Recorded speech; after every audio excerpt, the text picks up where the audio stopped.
Hello बच्चों, फिर से नए वीडियो में आप सबों का स्वागत है। फाइनली बिहार मेडिकल काउंसलिंग के फर्स्ट राउंड का सीट अलॉटमेंट जो है वो आ चुका है। इस वीडियो में डॉक्यूमेंट वेरिफिकेशन से रिलेटेड सारे डॉक्यूमेंट्स के बारे में हम लोग डिटेल में डिस्कस करने वाले हैं, ताकि आप लोग जब डॉक्यूमेंट वेरिफिकेशन सेंटर पर जाएं तो डॉक्यूमेंट से रिलेटेड आपके पास कोई समस्या जो है वो ना रह पाए। कौन कौन सा डॉक्यूमेंट्स जो है वो प्रिपेयर करके आपको ले जाना है, इसके बारे में संपूर्ण जानकारी आपको इस वीडियो में मिलने वाली है। मैं हूं अभिषेक और आप देख रहे हैं करियर बनाओ यूट्यूब चैनल में। आप सभी का बहुत स्वागत है।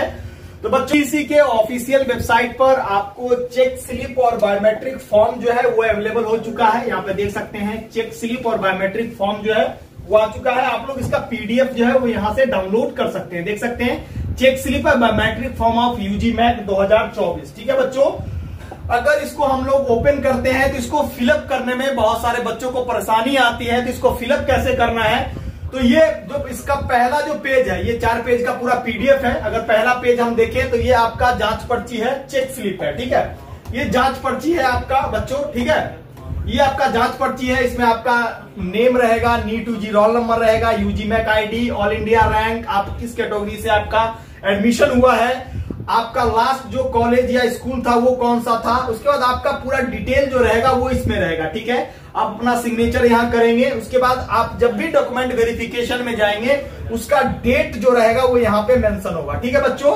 आप इस डॉक्यूमेंट का पहला जो पेज है आप इसको घर से भी भर करके ले जा सकते हैं। ठीक है, अगर उसके बाद अगर हम नेक्स्ट पेज की अगर हम बात करें बच्चों, अगर हम नेक्स्ट पेज की अगर हम बात करते हैं,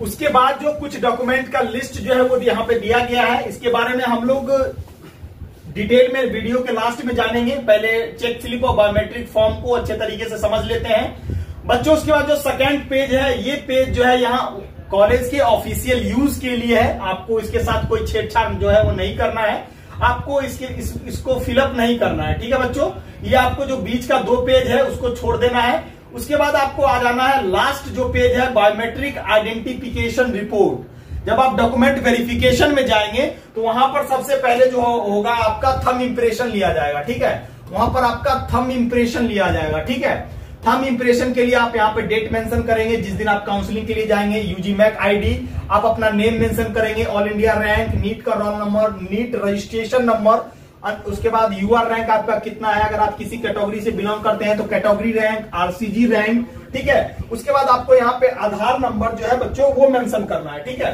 आधार नंबर के बाद आपको यहाँ पे अपना मोबाइल नंबर, ठीक है, और यहाँ पे लेफ्ट थंब इंप्रेशन, उसके बाद right thumb impression of the candidate. आप अपना लेफ्ट हैंड या राइट हैंड के थंब इंप्रेशन जो है वो यहाँ पे लगा सकते हैं।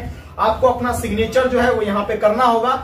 ये पीडीएफ का जो लास्ट पेज है आप लोग घर से फिलअप कर करके ले जा सकते हैं। ठीक है, इसके बाद जो बच्चों मेन डॉक्यूमेंट्स जो है जो आता है, उस डॉक्यूमेंट्स की अगर हम बात करें तो मेन डॉक्यूमेंट्स में आपका जो डॉक्यूमेंट्स है जिसको आपको रेडी करके ले जाना है, जितने भी डॉक्यूमेंट्स रहेंगे उस डॉक्यूमेंट का 2 कॉपी जो है वो ओवरऑल जीरोक्स आपके पास होना चाहिए।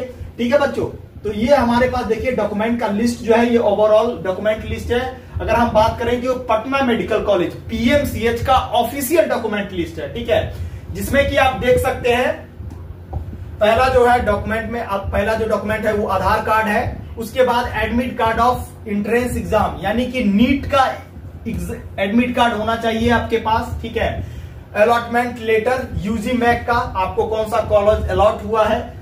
उसके बाद rank card of competitive examination, यानी कि यूजी मैक का रैंक कार्ड। ठीक है बच्चों, यूजी मैक का आपके पास रैंक कार्ड होना चाहिए। ठीक है, उसके बाद matriculation and 10th certificate original, 10th and 12th, 10th और 12th का मार्कशीट और सर्टिफिकेट आपके पास जो है वो होना चाहिए। अगर एडमिट कार्ड आपके पास नहीं है तो घबराने की जरूरत नहीं है, बिना एडमिट कार्ड के भी आपका डॉक्यूमेंट वेरिफिकेशन जो है वो पूरा हो जाएगा। उसके बाद जो नेक्स्ट डॉक्यूमेंट है वो पासिंग सर्टिफिकेट। ठीक है, 10th और 12th का पासिंग सर्टिफिकेट जो है आपके पास होना चाहिए। ठीक है बच्चों, पासिंग सर्टिफिकेट अगर आपके पास नहीं रहता है तो आप एडमिशन होने के बाद में कॉलेज में जो है वो सबमिट कर सकते हैं, जिसमें कि आपका एसएलसी, सीएलसी, टीसी, ठीक है, जिसमें कैरेक्टर वगैरह जो है वो आता है। ठीक है, एडमिशन के समय, डॉक्यूमेंट वेरिफिकेशन के समय ये उतना जरूरी डॉक्यूमेंट जो है वो नहीं है। ठीक है, इसके अलावा अगर हम बात करें तो आपके पास कास्ट सर्टिफिकेट होना चाहिए जिस कैटेगरी से आपने एडमिशन लिया है। उसके बाद रेजिडेंस सर्टिफिकेट, ठीक है। उसके बाद आपके पास इनकम सर्टिफिकेट जो है वो होना चाहिए।